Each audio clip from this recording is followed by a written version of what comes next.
friends, welcome to PHIDO International. Now remember what we represent. We encourage us to start thinking. So our slogan is, let's start thinking. My name is PHIDO and welcome on board. So today we're going to be talking about something really exciting as always. And the topic is poverty by ignorance. Poverty by ignorance, that's the topic. So why did we come up with such a topic? And you know what I always say to all of us? Let's start asking questions. Because the more questions we ask, the more answers we get. The much deeper we dig, the better we get answers, the more answers that are coming out for us. Poverty is by ignorance. And you know the Bible says it, my people suffer for lack of knowledge. Now, why did that idea come to my head, poverty by ignorance? See, this is what it is. What you don't know, you don't know.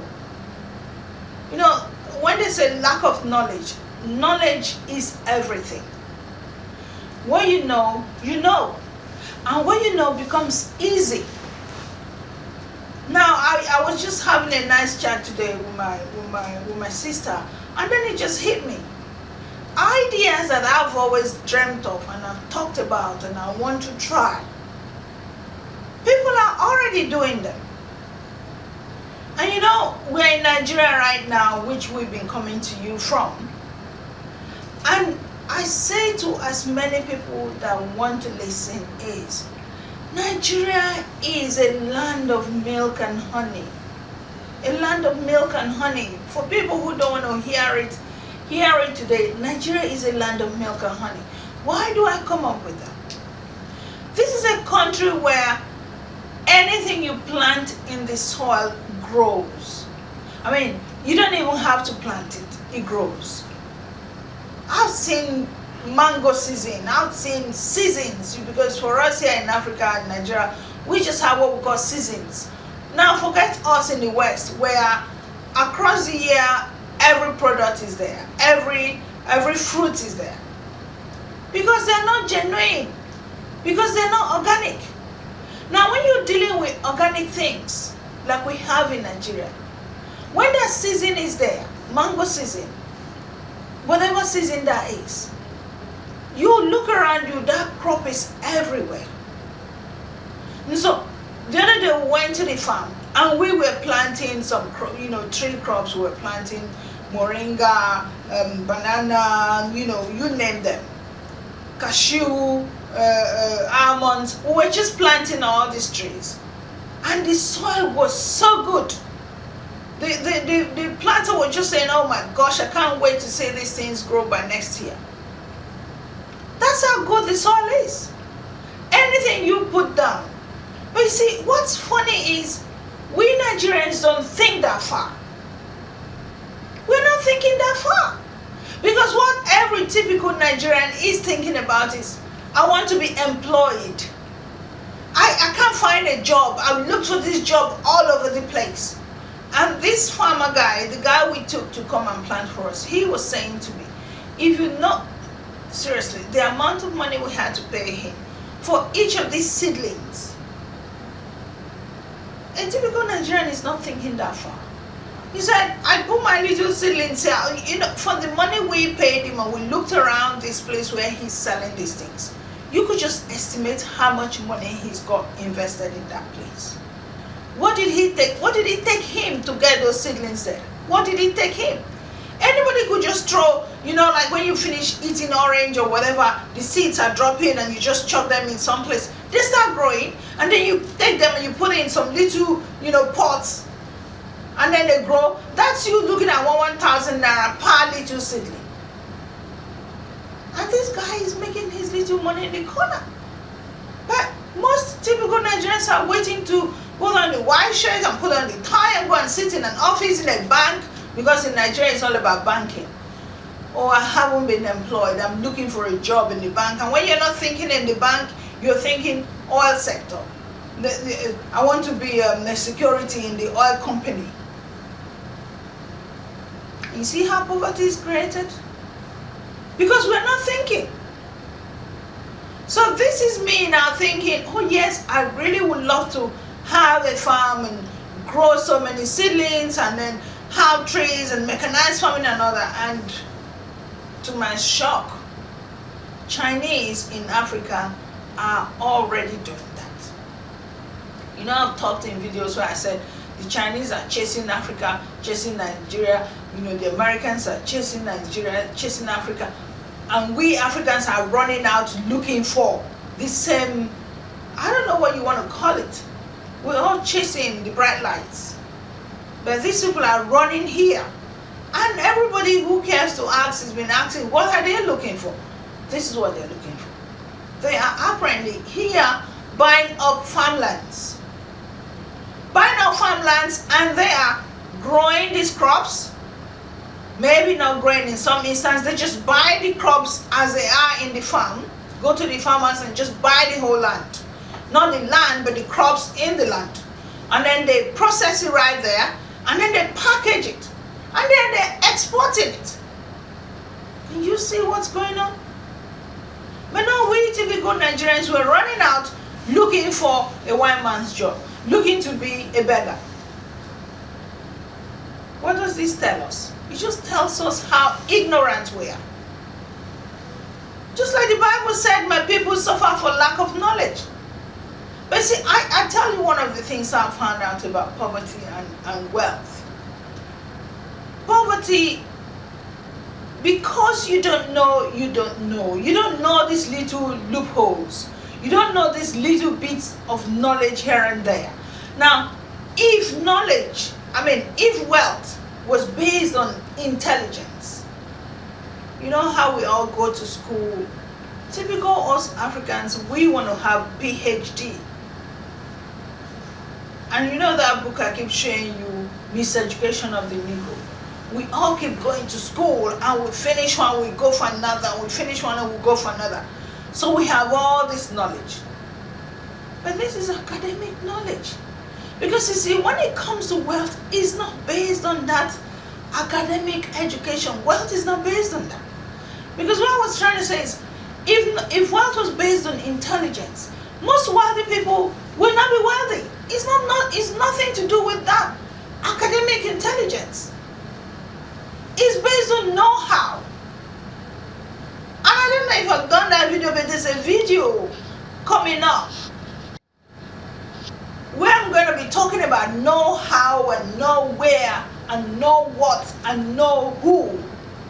You see all the knows. That's what knowledge is. Who do you know? What do you know?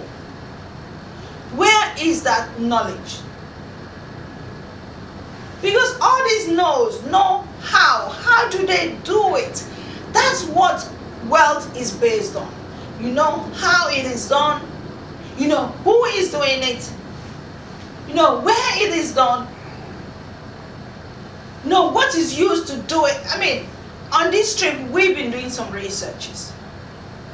There's something we've been looking for so long, packaging. Part of what we've been dreaming about with our Sunshine Food brand. How do we package the foods that we're looking at? And somehow, through a friend, we saw what she'd packaged and we said, where did you get this package? Because all we thought about was, okay, we're going to go to China, we're going to find out about this thing. And we thought it was machines that were doing all this packaging. We're thinking, well, we actually did go to China. We went to the fairs and we're seeing these massive machines and we're thinking, what will it take to import such a machine? We're looking at creams, making creams, and they were showing us these machines that were bigger than homes. And we're thinking, how are we going to manage that? So we thought the same thing with these packagings we were thinking about. And the lady was like, no, it's only down the road and go to so-and-so place. And I said, what shop is that? Do you have their contact number? And she goes, no, the whole of that neighborhood, all they do is packaging. And we went, and lo and behold, true to her words, that area was covered with packaging of all types. Imagine the shock. Here in Nigeria, And so when I say to people, it's a land of milk and honey, they think you just love to talk. Now, all this requires is bring your knowledge, bring your know-how. Do you get it? Know how to do it. Because now we know where. See how wealth is growing? You know how, you know where, you know who, we knew who to talk to. And she was really quite, how did I say, forthcoming. Because there are people we could have spoken to and they say, my husband's best friend and his brother's ex-girlfriend, and they will narrate the story and it will sound so far away. And that's not when they will say, "Na God do," typical of Nigerian. "Na God do, na God do am," and it will end there. It's by God's grace, so only His grace, so, and they will not say anything to you. But this lady is not like that. She just said, "Go to this place; it is there." So that's the know who. We know how we want to go about it. And now we know where it is. Do you see how it's all coming together? So that's how wealth is created.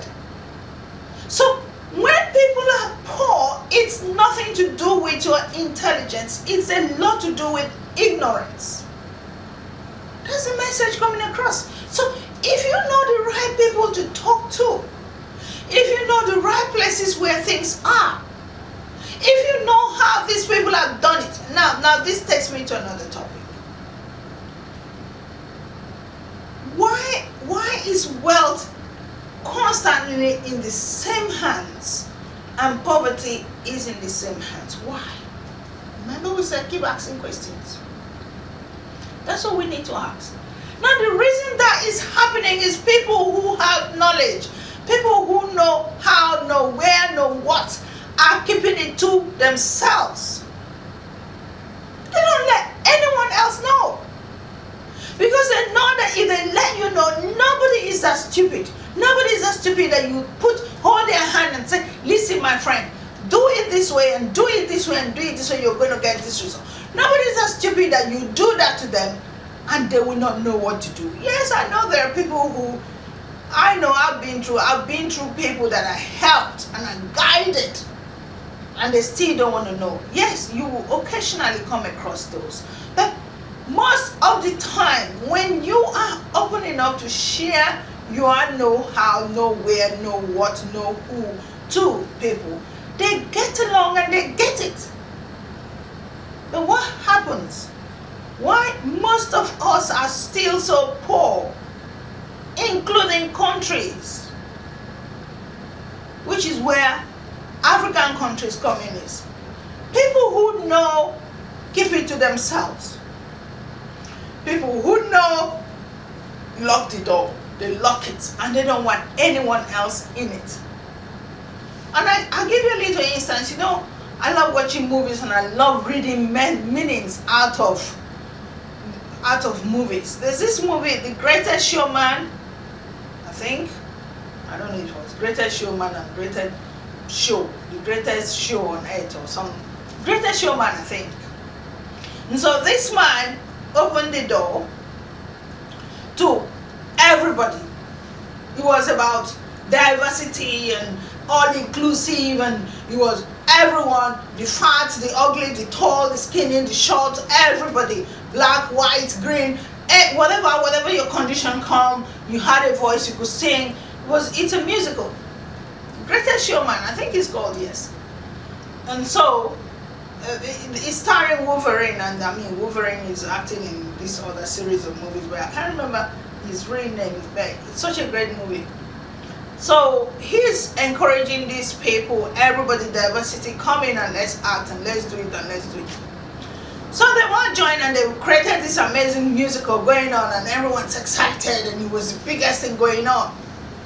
And then somehow the show was so popular they invited them to England to go and see the Queen of England. So they got there, and from then through one of his staff he met this lady who is this amazing musician, and he invited her to come to New York and sing. I think she was an opera singer or something like that.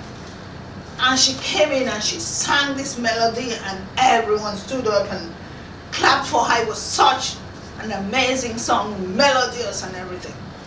And he was in awe. Everyone was in awe of, what an amazing song, what an amazing voice, what a beautiful woman. And so suddenly they're having these drinks, and like after the show, like a reception. And then suddenly, all his staff, all this, remember the diversity, doll shot, people that society had rejected, those are the people he had taken on. Now they wanted to come into this reception and join in the party. And he said no. He locked the door. He locked them out. And now they were in shock. Because they have connected with him thinking, oh my word, at last we've been received. At last society accepts us. At last we're amazing. But what happened? Now he had met the other side. And what did he do? They were not good enough for the other side. Do you see what I'm saying? So that's what's going on in the world. It's not so much the fact that you don't have what it takes to be wealthy. You do. We all do. Everyone does. We all have the opportunity to be as wealthy as the next person. But what is going on here is we are ignorant about how it is done.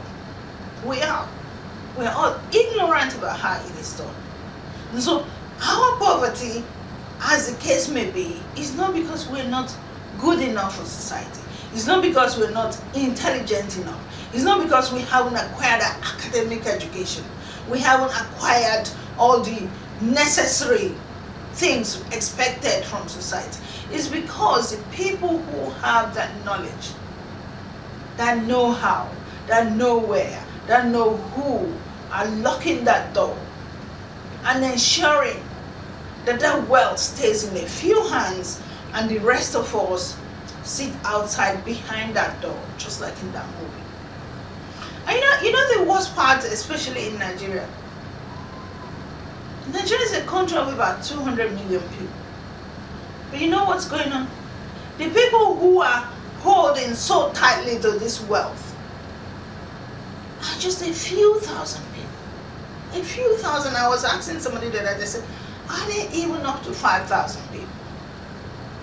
By the time you count the president and all the entourage that goes with him and all the senators and House of Representatives, and then you go into the governors, and then you go into the House of Assembly and the government houses and the different states, they're not up to 5,000 people. So 5,000 people are holding 200 million people to ransom. That's the society we live in. So poverty, basically, from what I'm saying, it's not by you chasing all the, you can chase from now till tomorrow. Somebody has to hold your hands. Somebody has to guide you. Somebody has to give you knowledge. But by so saying, I'm not saying to you, sit back, relax, cry your eyes into your pillow and go to sleep and say it's done. No, you're not going to stop. But that's a big message you need to take on. It's about know-how. It's about know where. It's about know who. It's about know what. And the same applies to nations, countries. Look at Nigeria, for instance, from what I'm saying to you. A country so blessed. So blessed. Chinese are now taking over acres of land, buying up every produce in that farm, sitting in that farm and mechanizing it and processing it and packaging it and sending it. I had that idea years ago. But I didn't know how. I didn't know where. I didn't know who. Now, one of the things also that's dealing, holding down the typical African person is you may be full of these ideas. How do you access the money? How do you access it? Because typically you go to a Nigerian bank now and say, I need money to fund my idea, and hear what they're going to tell you. Can you go bring your great-great-great-grandfather's head? Show me all the land in your village. And of course, the land in your village may not be good enough because that's not collateral enough.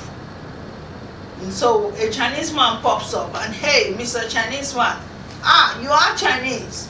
That means you have money. That means you have access to wealth. How much do you need? Do you see how it works? And while you may be crying over your, don't cry over your spilled milk or whatever. While you might be crying into your tea and say, oh my gosh, what a life, go to England and try that and go and talk to a bank manager. And just because you're black, that's good enough. He's not interested. Because you people don't do good enough business. Because your business don't last. Because your business will not grow. And so, from pillar to post. And so, whatever you do, you're doomed. How could you possibly come and ask us for a loan when we know you're not even going to use it? Or how could you possibly go and ask for a loan in your own country when we know you have no knowledge? So, poverty by ignorance. When you don't know, you don't know. You don't know how to go about it. You don't know how to access the funds. You don't know where the funds are. You don't know who to talk to. You don't know where to start from. You don't even know where the packaging is done. You don't even know if you package it, who you're going to sell it to, who's going to buy it off you. So there you are, full of ideas, know how to start it. But then, that's what creates our life. But then what do? We're not going to say, that's it, we're not going to try. We have to keep trying. It's just one of the things you have to think about. Just think about it. How do we start making a headway in our lives? How do we change our situations? How do we build a better future for our children? Because you see, like I keep saying, while we're all chasing the bright lights and running abroad to go catch whoever and say, oh yeah, my country is in such darkness, I'm looking for light. You get there, they're not interested in you. You have to beg for jobs. And when you beg for the job, no one's interested. When you do find the job, when you do achieve the academic education they think is okay enough, you will never be promoted. And then you're going to come out of it with frustration. I know so many people like that. And then where do you go? So it's time for us to think. Let's start thinking. What are the options? I mean, I seriously would like to hear what you think about this. What are the options? What's our way out? How do we access this knowledge, this know-how, this know-where, this know-who that can help change our situation? Seriously, I'd like to hear your views. So I'm going to stop here, but thank you so much for watching. Please share this video with your friends. We need to be there for each other. We need to support each other. We need to start guiding each other. If there's anything I know that you want to know, I'm always open. I'll be happy to share my knowledge with you. But see you in the next video. God bless you.